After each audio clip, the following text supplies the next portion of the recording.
የኢትዮጵያ ካቶሊካዊት ቤተክርስቲያን ጥልቅ ሐዘን ላይ መሆኗን ዛሬ ከሰዓት በኋላ በሰጠችው መግለጫ አሳውቃለች። በቤተክርስቲያኒቱ ሊቀ ጳጳስ ብፁዕ ካርዲናል ብርሃነ ኢየሱስ ሱራፌል የተሰጠውን የሐዘን መግለጫ እኛም ተከታትለናል። መልእክቱን ተሰሙ ዘንድ ብሩክ አስቀናው እንደሚከተለው አሰናድቶታል።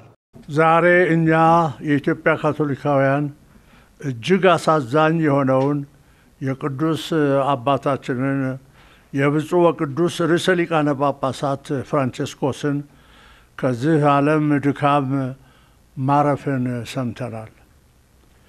እግዚአብሔር አምላክ የሚወዳቸውን እኚህን ታላቅ አባታችን በጌታችን በመድኃኒታችን በኢየሱስ ክርስቶስ ትንሣኤ ማግስት ወደ ዘላለማዊ ማረፊያው ወስዷቸዋል። ቅዱስ አባታችን ባለፉት ወራት በደረሰባቸው ከባድ ሕመም በሕክምና ሲረዱ ቆይተዋል። እኛም በጸሎት ኅብረት አብረናቸው ነበርን። በቫቲካን በሚገኘውም ቅድስት መንበራቸው ተመልሰው ሕክምናቸውን ሲከታተሉ ቆይተው ነበር። በትናንትናውም ዕለት የትንሣኤ በዓል መልካም ምኞታቸውንና ለዓለም ሰላም ያላቸውን ፍላጎት በቫቲካን ቅዱስ ጴጥሮስ አደባባይ በመገኘት ለመላው ምዕመናን አስተላልፈዋል። ዛሬ ጠዋት በሮም የሰዓት አቆጣጠር 1:35 በኢትዮጵያ የሰዓት አቆጣጠር 2:35 ላይ የቅድስት መንበር እረኛ ርዕሰ ሊቃነ ጳጳሳት ፍራንቺስኮስ ወደ አባታቸው እግዚአብሔር አብ ቤት ተመልሰዋል። ቅዱስ አባታችን ሕይወታቸውን በሙሉ ለጌታና ለቤተ ክርስቲያን አገልግሎት የሰጡ ነበሩ።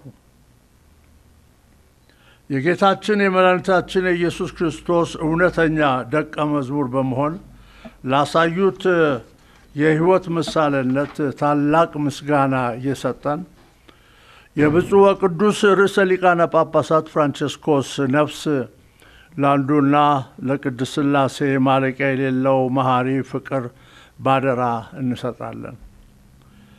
ቅዱስነታቸው ጌታችን መድኃኒታችን ኢየሱስ ክርስቶስ ራሱ የመሠረታትን ከ1.4 ቢሊዮን በላይ ምዕመናን ያሏትን ቤተ ክርስቲያን በክህነት፣ በሊቀ ጳጳስነት፣ በካርዲናልነት እንዲሁም በቅድስት መንበር እረኝነት በርካታ ሐዋርያዊ አገልግሎቶችን ያበረከቱ ነበሩ።